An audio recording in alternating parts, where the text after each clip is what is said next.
살다 보면 정말 힘들고 막막할 때가 있습니다. 아무리 노력해도 풀리지 않는 문제들, 아무리 기도해도 응답이 없는 것 같은 상황들, 그런 날들이면 하나님도 어디론가 사라지신 것만 같습니다. 주위를 둘러봐도 마음 둘 곳이 없고 사람들에게 털어놓아도 일시적인 위로일 뿐이죠. 세상이 재밌다고 하는 것들에 이것저것 시선을 돌려봐도 잠시 후면 다시 그 공허함과 막막함이 찾아옵니다. 저도 그런 시간을 보냈습니다. 몇 년 전 제 삶이 완전히 막다른 길에 다다른 것 같았던 때가 있었습니다. 건강상의 문제, 경제적인 어려움, 가족과 관련된 갈등이 한꺼번에 몰려왔습니다. 기도를 해도 막힌 것 같았고 말씀을 읽어도 자꾸만 딴 생각이 들고 집중을 하기 어려웠습니다. 하나님이 나와 함께 계시는 건지 나를 사랑하시는지 확신이 들지 않고 마음이 정말 힘들었습니다. 그런데 그 절망의 끝에서 시편 57편 한 구절을 만났습니다. 내가 지극히 높으신 하나님께 부르짖으며 내 일을 완전하게 하시는 하나님께로다. 처음엔 그냥 지나쳤는데 그 부르짖음이라는 단어가 자꾸 마음에 걸렸습니다. 기도가 아니라 부르짖음, 뭔가 다른 것 같았어요. 그날 밤 저는 처음으로 정말 부르짖어 봤습니다. 소리내어 절박하게 모든 것을 쏟아내며 하나님께 부르짖었습니다. 그리고 그때부터 제 삶의 변화가 시작되었습니다. 이제 이 부르짖음이 삶에 어떤 변화를 가져다 주는지를 나누고자 합니다. 많은 사람들이 기도한다고 말합니다. 하지만 성경을 보면 하나님의 사람들이 어려운 상황에서 했던 것은 단순한 기도가 아니라 부르짖음이었습니다. 다윗이 사울에게 쫓길 때, 요나가 물고기 뱃속에 있을 때, 히스기야가 죽음의 병에 걸렸을 때, 그들은 모두 하나님께 부르짖었습니다. 그럼 기도와 부르짖음은 뭐가 다를까요? 일반적인 기도는 감사나 간구, 중보를 위한 것입니다. 비교적 차분하고 정돈된 마음으로 하나님께 나아가는 것이죠. 물론 이런 기도도 중요하고 하나님께서 들으십니다. 하지만 부르짖음은 다릅니다. 부르짖음은 급박하고 절실한 필요에서 나오는 자발적인 반응입니다. 저는 이것을 이렇게 정의하게 되었어요.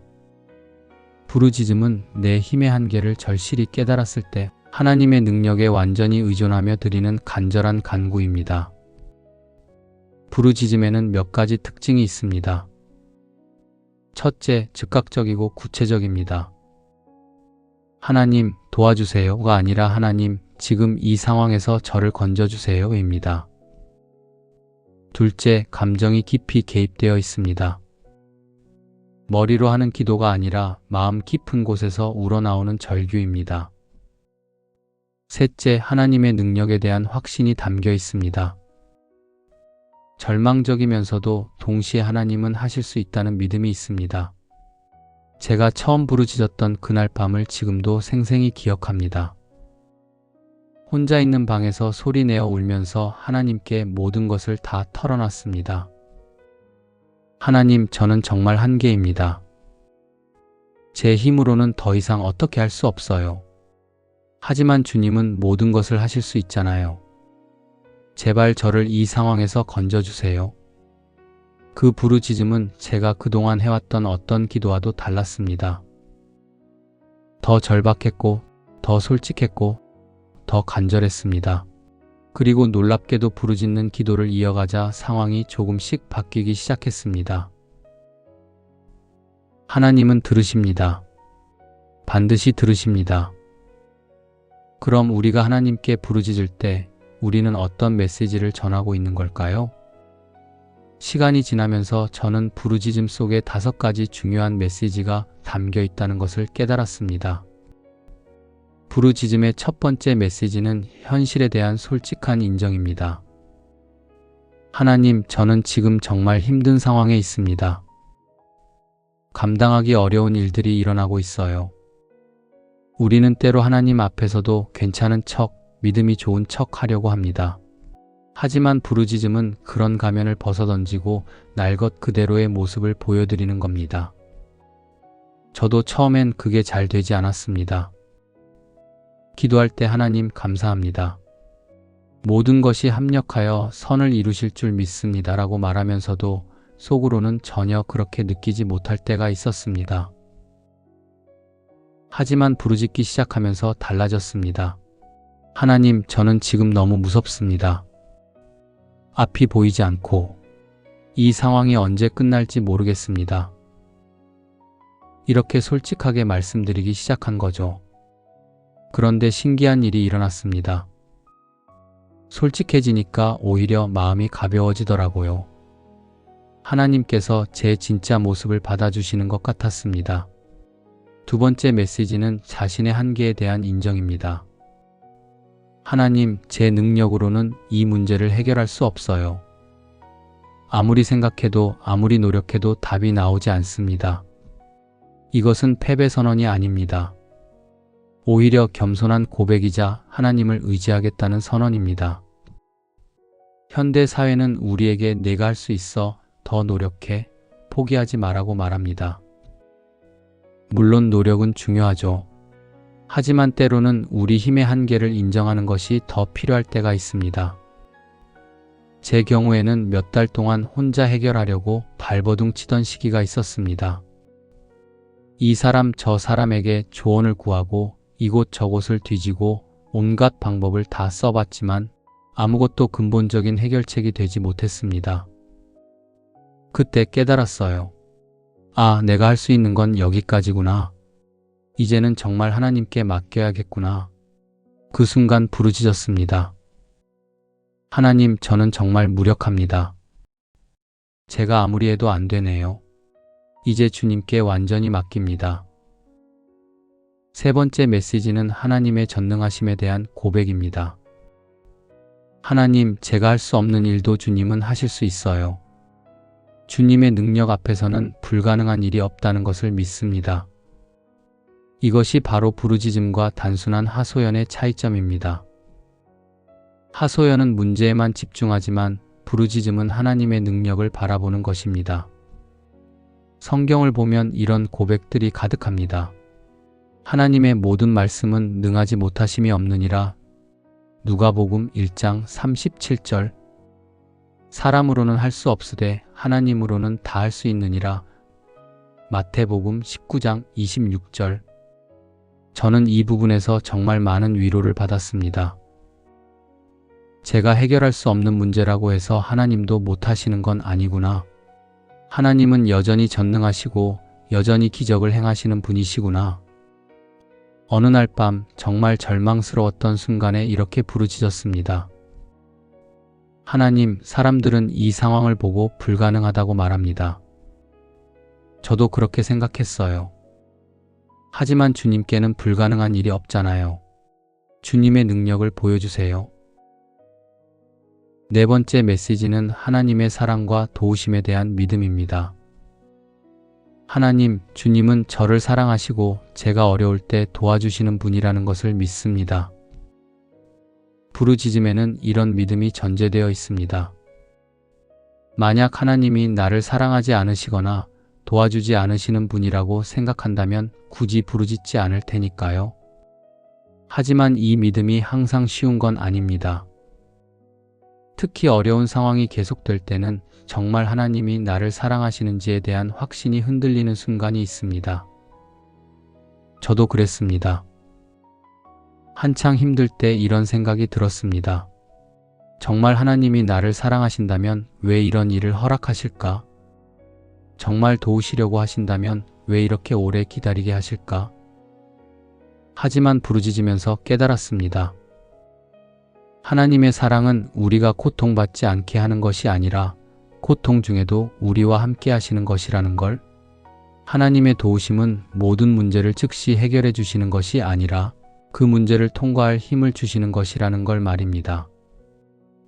하나님, 제가 지금 왜 이런 상황에 있는지는 모르겠어요. 하지만 주님이 저를 사랑하신다는 것은 믿어요. 그리고 때가 되면 반드시 도와주실 것도 믿습니다. 마지막 5번째 메시지는 응답에 대한 확신입니다. 하나님, 주님께서 반드시 저를 도와주실 것을 믿습니다. 언제 어떤 방법으로든 주님이 길을 만들어 주실 거라고 믿습니다. 이것이 바로 부르짖음의 핵심입니다. 단순한 하소연이나 푸념이 아니라 응답에 대한 확신이 담긴 간구입니다. 물론 이 확신이 항상 쉽게 오는 건 아닙니다. 때로는 의심과 믿음 사이에서 흔들릴 때도 있습니다. 저도 그랬습니다. 어떤 날은 하나님이 반드시 도와주실 거야 라는 확신이 있었다가 또 어떤 날은 정말 응답하실까? 이번에도 아무 일도 일어나지 않는 건 아닐까? 하는 의심이 들었습니다. 하지만 계속 부르짖으면서 이 확신이 점점 강해졌습니다. 하나님의 약속들을 기억하게 되었고 과거에 경험했던 하나님의 신실하심을 떠올리게 되었습니다. 환난 날에 나를 부르라. 내가 너를 건지리니 내가 나를 영화롭게 하리로다. 시편 50편 15절. 이 약속을 붙들고 부르짖었습니다. 하나님, 지금이 바로 환난 날입니다. 주님의 약속을 믿고 부르짖습니다. 저를 건져주세요. 하나님은 들으십니다. 반드시 들으십니다.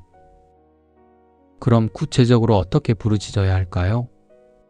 저는 경험을 통해 몇 가지 실제적인 방법들을 발견했습니다. 첫 번째는 소리로 부르짖는 것입니다. 마음속으로만 하는 기도도 하나님이 들으시지만 부르짖음에는 소리가 있어야 합니다. 물론 상황상 큰 소리를 낼 수 없다면 속삭이는 소리라도 좋습니다.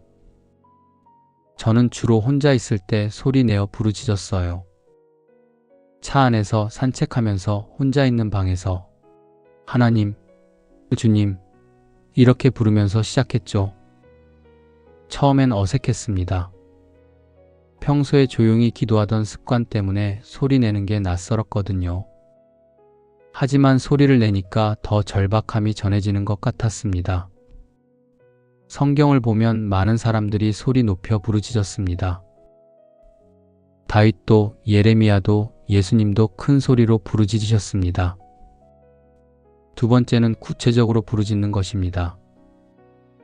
막연하게 하나님 도와주세요가 아니라 구체적인 상황을 말씀드리는 거예요. 하나님, 이 병이 너무 무서워요. 의사는 치료가 어렵다고 하는데 주님께는 불가능한 일이 없잖아요. 저를 고쳐주세요. 하나님, 이 경제적 어려움을 해결해 주세요. 다음 달 월세를 낼 돈이 없어요. 주님이 길을 열어주세요. 하나님, 이 관계가 너무 힘들어요.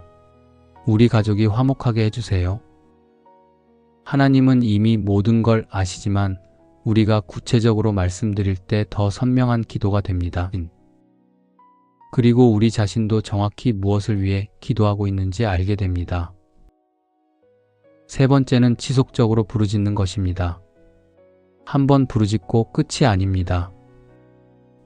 계속해서 포기하지 말고 부르짖는 겁니다. 누가복음 18장에 나오는 불의한 재판관과 과부의 비유를 기억해 보세요. 과부가 계속해서 찾아가서 호소했기 때문에 결국 재판관이 들어준 것처럼 우리도 끈질기게 부르짖어야 합니다. 물론 하나님은 불의한 재판관이 아닙니다. 우리를 사랑하시는 아버지시죠. 그렇다면 더욱 우리의 부르짖음을 들어주시지 않겠습니까? 저는 몇 개월 동안 같은 내용으로 부르짖었습니다.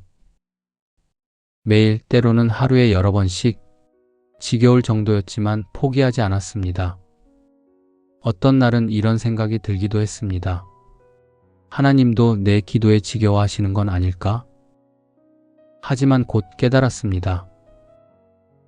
하나님은 우리의 지속적인 부르짖음을 지겨워하시는 게 아니라 오히려 그것을 통해 우리의 간절함을 보신다는 걸. 네 번째는 믿음으로 부르짖는 것입니다. 야고보서 1장 6절에서 오직 믿음으로 구하고 의심하지 말라고 하셨습니다. 부르짖을 때도 마찬가지입니다. 물론 완벽한 믿음을 가지고 부르짖는 건 쉽지 않습니다. 의심이 들 때도 있고 흔들릴 때도 있죠. 저도 그랬습니다. 그럴 때는 솔직하게 말씀드렸습니다. 하나님 믿고 싶은데 의심이 듭니다. 믿음을 더해주세요. 마가복음 9장의 그 아버지처럼 믿습니다. 믿음 없는 것을 도와주소서라고 기도했습니다. 그러면 신기하게도 제 마음속 믿음이 달라지는 것이 느껴졌습니다. 하나님께서 믿음까지도 선물로 주시는 것 같았습니다. 그럼 부르짖음 후에는 어떤 일들이 일어날까요? 저의 경험을 나누어 보겠습니다. 가장 먼저 찾아온 것은 마음의 평안이었습니다. 상황이 바뀌지 않았는데도 마음이 평안해졌습니다. 설명할 수 없는 평안이었어요. 빌립보서 4장 7절에서 말하는 모든 지각에 뛰어난 하나님의 평강을 경험한 것 같았습니다. 처음엔 이상했습니다. 문제는 여전히 있는데 왜 마음이 평안할까? 하지만 곧 깨달았습니다. 아, 이게 하나님이 주시는 평안이구나. 상황과 상관없이 마음 깊은 곳에서 오는 평안이구나. 이 평안은 단순한 기분 좋음과는 달랐습니다. 여전히 문제는 있었지만 그 문제를 바라보는 시각이 달라진 거죠. 더 이상 두렵지 않았습니다. 하나님이 함께 하신다는 확신이 찾아왔기 때문입니다. 두 번째로 찾아온 것은 하나님의 임재감이었습니다. 부르짖기 전에는 하나님이 멀리 계신 것 같았는데 부르짖은 후에는 바로 옆에 계신 것 같았습니다. 특별한 환상을 본 건 아니지만 분명히 하나님이 가까이 계신다는 느낌이 있었습니다. 시편 34편 18절 말씀이 실감났습니다. 여호와는 마음이 상한 자를 가까이 하시고 충심으로 통회하는 자를 구원하시는도다. 아, 하나님은 정말 상한 마음을 가까이 하시는구나. 내가 부르짖을 때 하나님이 더 가까이 오시는구나. 이 임재감은 일상생활을 바꿔놓았습니다. 혼자 있어도 외롭지 않았고 어려운 일이 생겨도 두렵지 않았습니다. 하나님이 함께 하신다는 확신이 있었거든요. 세 번째는 상황을 바라보는 관점의 변화였습니다. 전에는 제 문제가 세상에서 가장 큰 문제처럼 보였어요. 왜 하필 내가 이런 일을 겪어야 할까? 언제 끝날까? 이런 생각들만 가득했죠. 하지만 부르짖은 후에는 다르게 보이기 시작했습니다. 이 상황도 하나님의 허락하에 있구나. 하나님이 이것을 통해서도 선을 이루실 수 있구나. 로마서 8장 28절이 단순한 위로의 말씀이 아니라 실제가 되었습니다. 우리가 알거니와 하나님을 사랑하는 자, 곧 그의 뜻대로 부르심을 입은 자들에게는 모든 것이 합력하여 선을 이루느니라. 물론 여전히 힘든 건 힘들었습니다.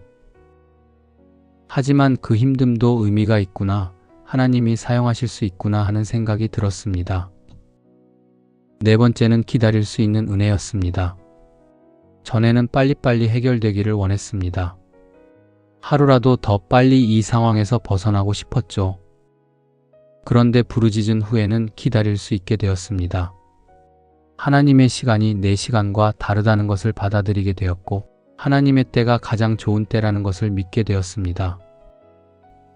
이사야 40장 31절 말씀이 힘이 되었습니다. 오직 여호와를 앙망하는 자는 새 힘을 얻으리니 독수리의 날개치며 올라갈 것이요. 다른 박질하여도 고나지 아니하겠고 걸어가도 피곤하지 아니하리로다.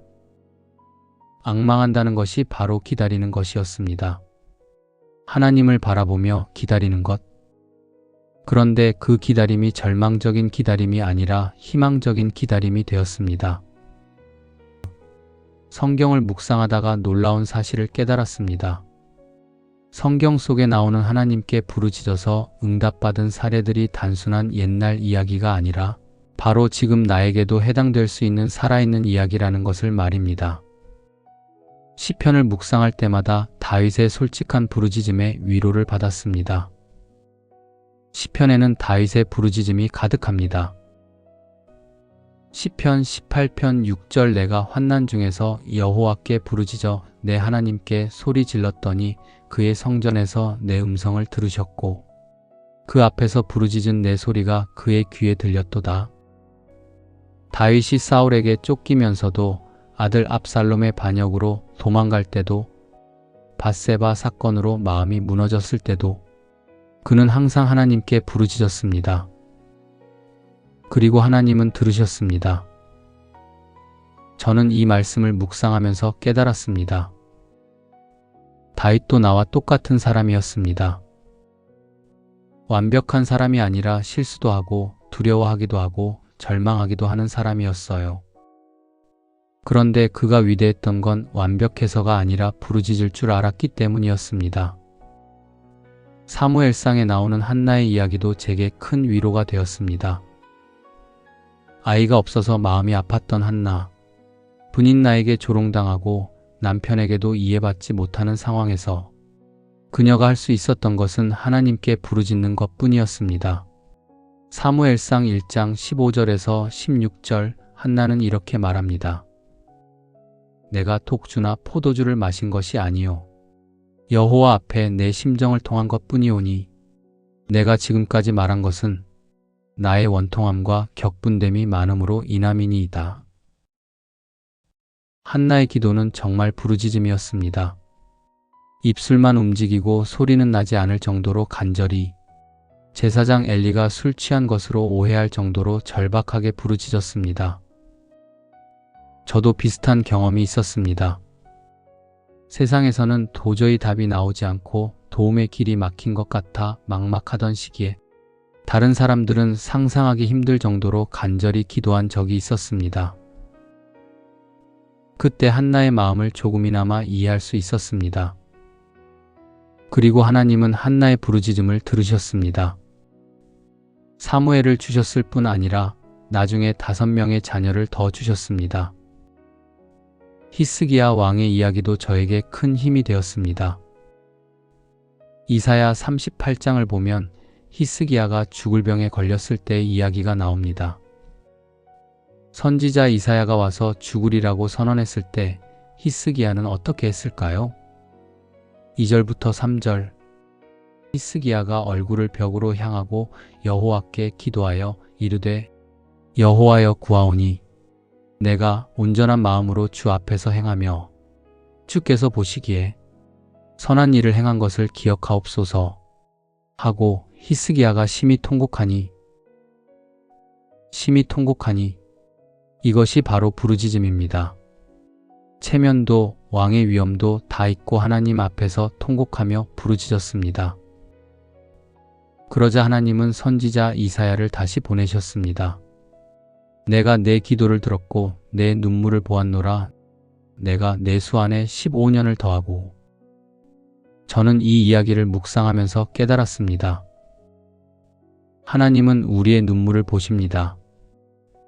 우리의 부르짖음에 마음이 움직이시는 분이십니다. 요나서 2장의 요나의 기도도 참 인상 깊었습니다. 물고기 뱃속이라는 절망적인 상황에서 요나가 부르짖었습니다.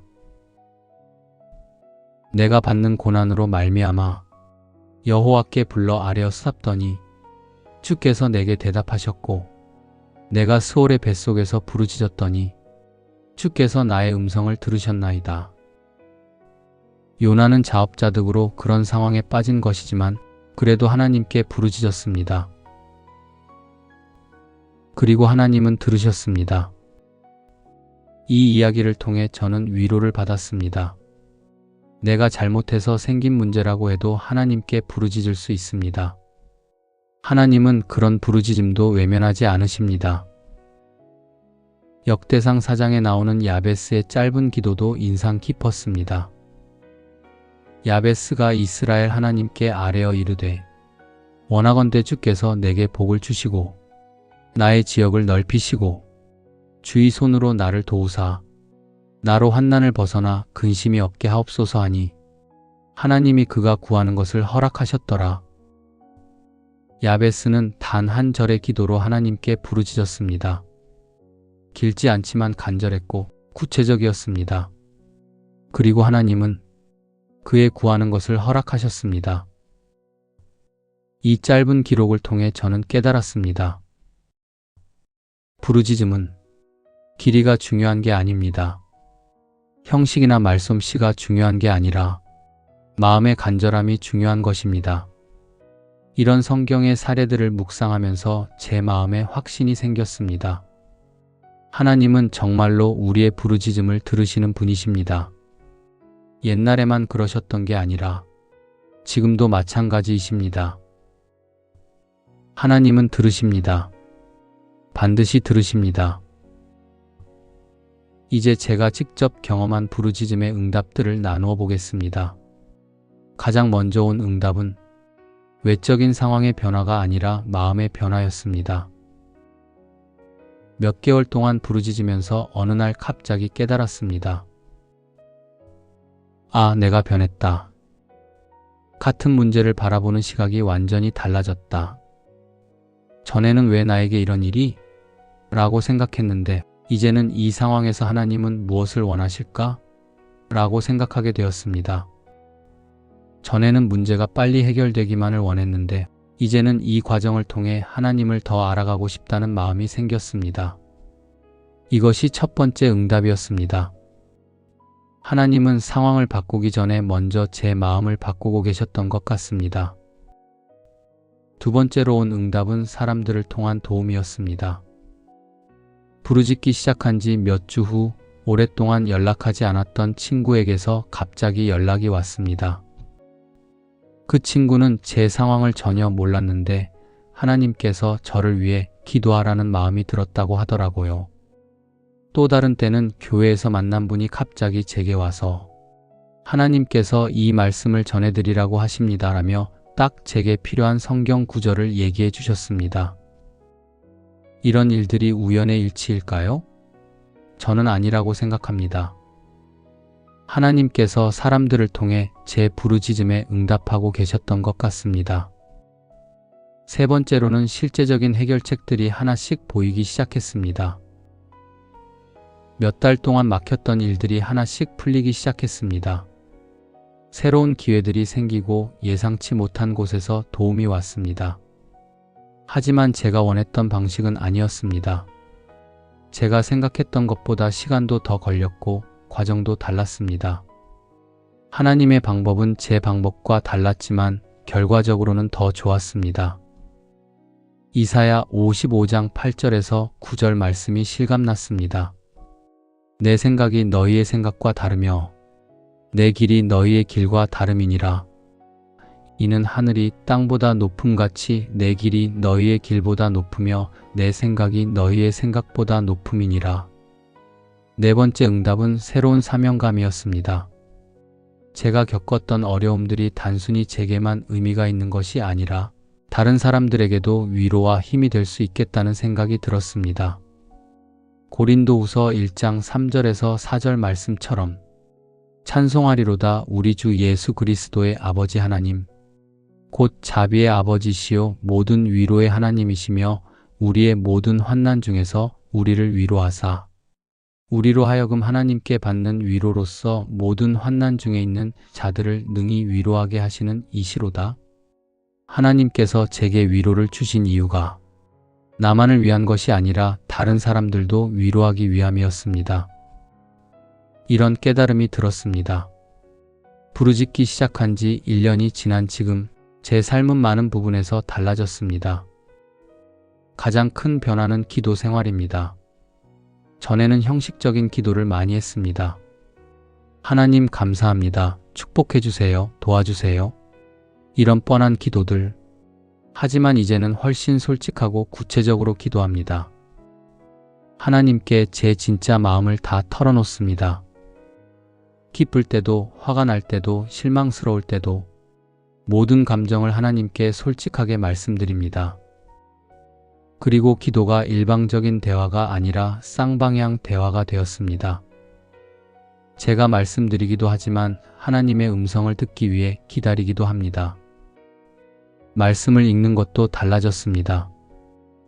전에는 의무적으로, 습관적으로 읽었다면 이제는 정말 간절한 마음으로 읽습니다. 하나님께서 오늘 제게 무슨 말씀을 해주실까 하는 기대감으로 말씀을 펼랴. 그리고 말씀이 더 살아있게 느껴집니다. 단순한 글자가 아니라 하나님의 음성으로 들립니다. 특히 제가 부르짖었던 경험과 연결되는 말씀들은 더욱 깊이 와 닿습니다. 어려움이 왔을 때의 반응도 달라졌습니다. 전에는 어려움이 오면 당황하고 원망하고 피하려고만 했습니다. 하지만 이제는 먼저 하나님께 부르짖습니다. 하나님, 이 상황에서 주님의 뜻이 무엇인지 알려주세요. 그리고 어려움을 단순히 나쁜 것으로만 보지 않게 되었습니다. 물론 여전히 힘들지만 그 안에서도 하나님의 뜻을 찾으려고 하고 이것을 통해 더 성장할 수 있는 기회로 보게 됐습니다. 다른 사람들과의 관계도 변했습니다. 전에는 제 문제에만 집중했는데 이제는 다른 사람들의 아픔도 더 잘 보이게 되었습니다.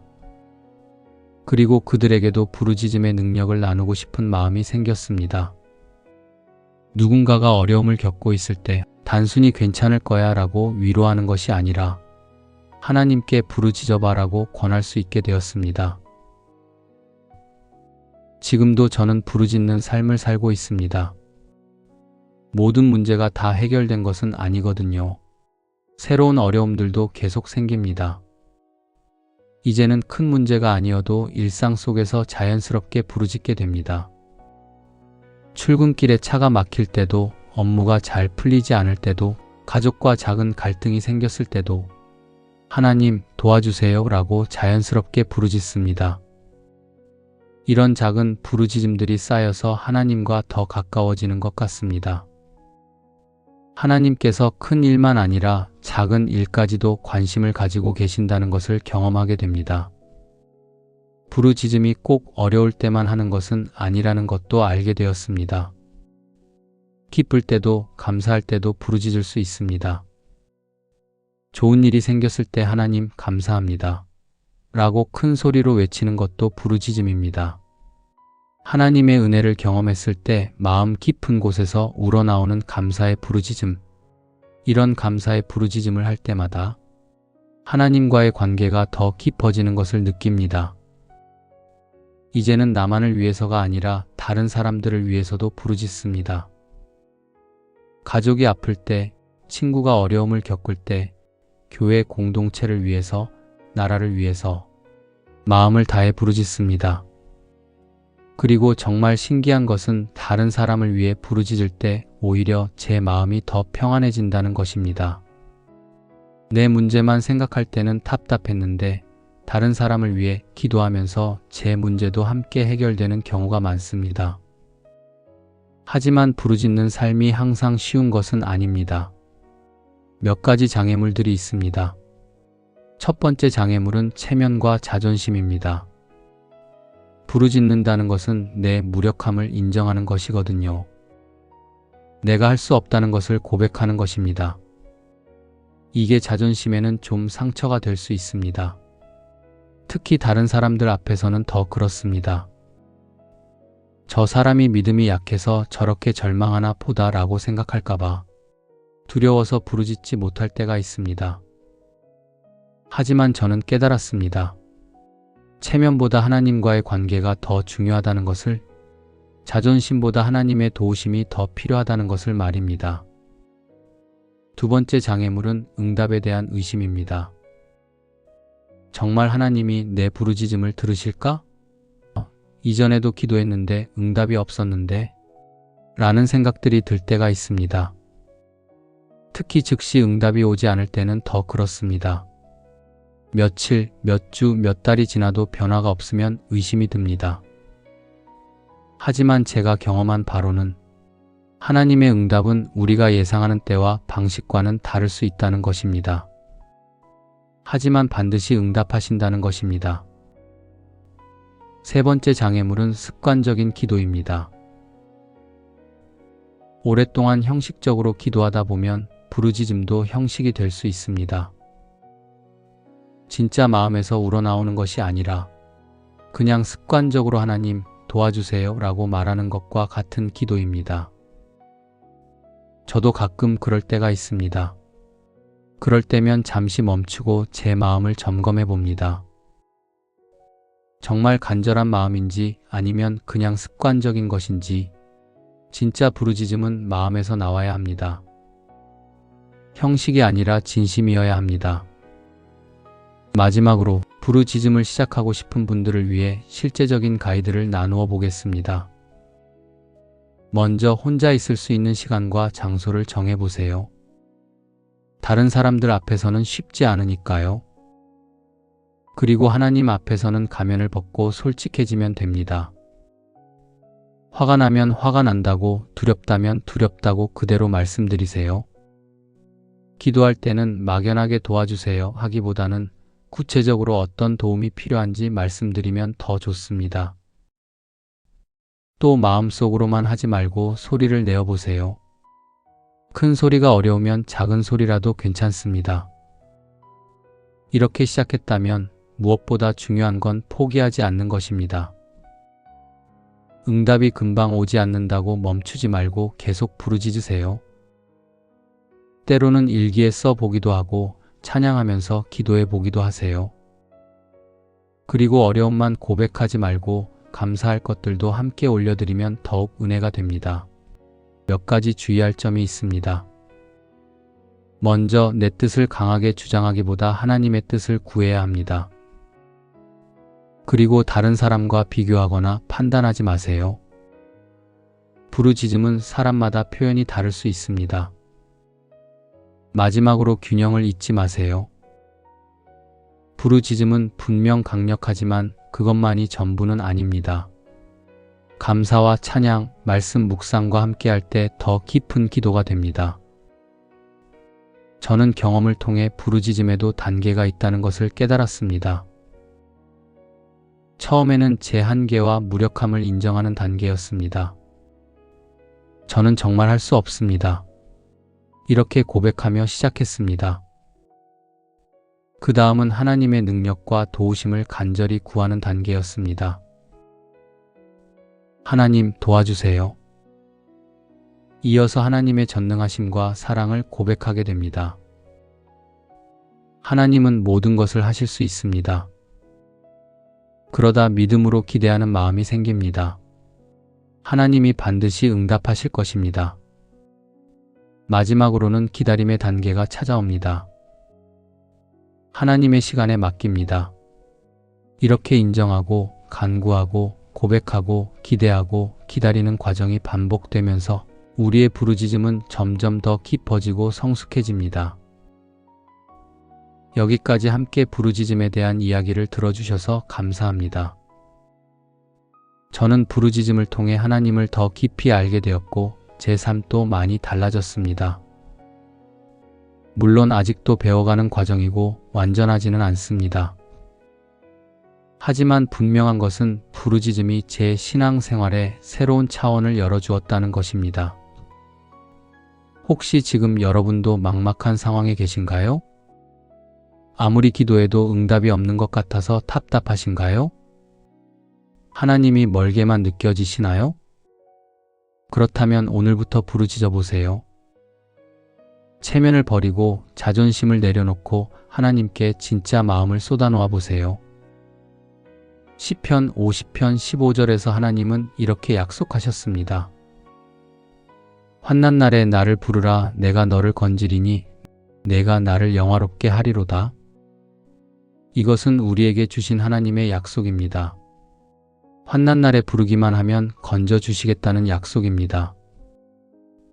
지금 이 순간이 바로 그 환난 날일 수 있습니다. 그렇다면 주저하지 마세요. 하나님께 부르짖어 보세요. 하나님 도와주세요.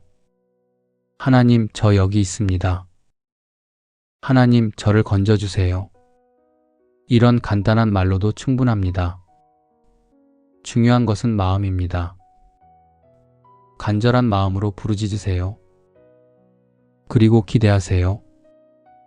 하나님은 반드시 들으십니다. 반드시 응답하십니다. 우리가 생각하는 때와 방법과는 다를 수 있지만 반드시 응답하십니다. 여러분의 부르짖음이 새로운 시작이 되기를 소망합니다. 여러분의 삶에도 하나님의 놀라운 역사가 일어나기를 간절히 기도합니다. 하나님은 지금도 우리의 부르짖음을 기다리고 계십니다. 함께 기도하겠습니다. 하나님 아버지, 오늘 이 말씀을 들은 모든 분들을 축복해 주세요. 각자가 처한 어려운 상황들을 아시는 하나님, 그들이 주님께 부르짖을 용기를 주세요. 때로는 응답이 보이지 않아서 답답할 때도 있지만 주님이 언제나 들으시고 계신다는 것을 흔들리지 않고 믿고 나아가게 도와주세요. 절망 가운데서도 소망을 잃지 않게 하시고 어둠 가운데서도 주님의 빛을 바라보게 해주세요. 그리고 주님의 응답을 받을 때 그 모든 영광을 주님께 돌리는 저희가 되게 해주세요. 예수님의 이름으로 기도드립니다. 아멘. 여러분도 혹시 부르짖음을 통해 하나님의 응답을 경험해 보신 적이 있으시거나 오늘의 메시지가 마음에 와 닿으신다면 좋아요를 눌러주시고 아래 댓글에 아멘이라고 남겨주세요. 부르짖음을 통해 응답을 원하시는 분들도 댓글에 남겨주시면 함께 기도하겠습니다. 여러분의 부르짖음에 하나님의 놀라운 응답이 임하시기를 간절히 축복합니다.